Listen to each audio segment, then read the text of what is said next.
Résolution d'équation.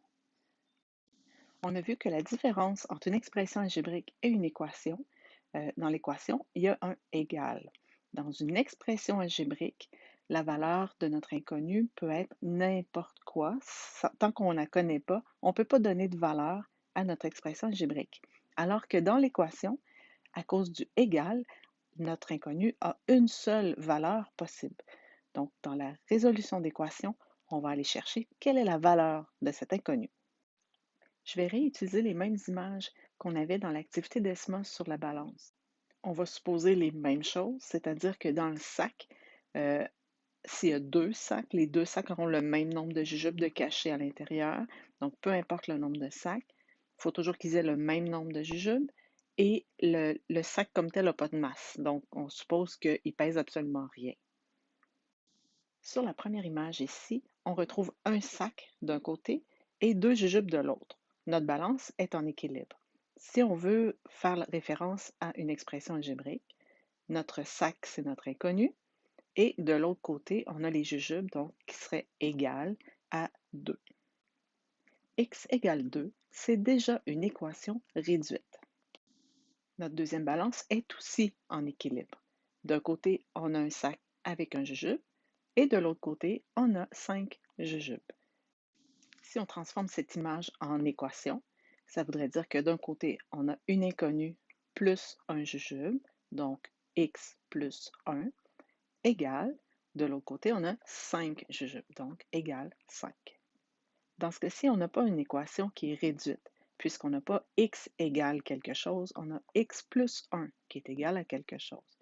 Nous, notre objectif de résoudre une équation, c'est d'arriver à x égale une valeur. En utilisant la balance, on avait réussi à trouver le nombre de jujubes dans le sac en se disant, ben, si j'enlève ce jujube-là, puis que j'en enlève un de l'autre côté, automatiquement, c'est encore en équilibre. Et là, j'avais mon sac qui était égal à 4 jujubes. Je vais pouvoir utiliser la même stratégie dans mon équation. Dans mon équation, ici, j'ai x plus 1 qui est égal à 5. Donc, si je veux avoir juste mon inconnu, je vais enlever le plus 1. Pour enlever le plus 1, je vais enlever 1. Donc, x, j'enlève le 1 qui est là. Si je veux que ce soit en équilibre, j'enlève le 1 aussi de l'autre côté. Qu'est-ce qui va me rester? X plus 1 moins 1. X plus 1 moins 1, il me reste x. Et de l'autre côté, j'aurai 5 moins 1, ce qui me donne 4. J'ai trouvé la valeur de mon x. On se fait d'autres exemples. X plus 7 égale 15.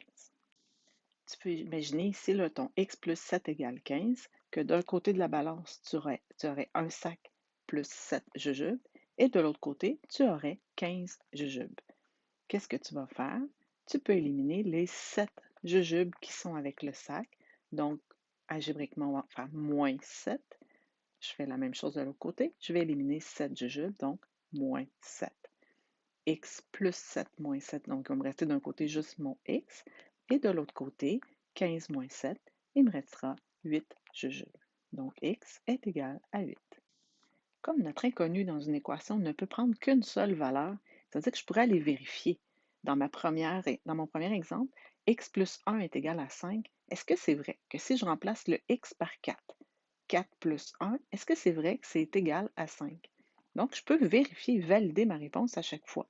Le deuxième exemple, x plus 7 égale 15. Si je remplace le x par 8, est-ce que c'est vrai que 8 plus 7 égale 15?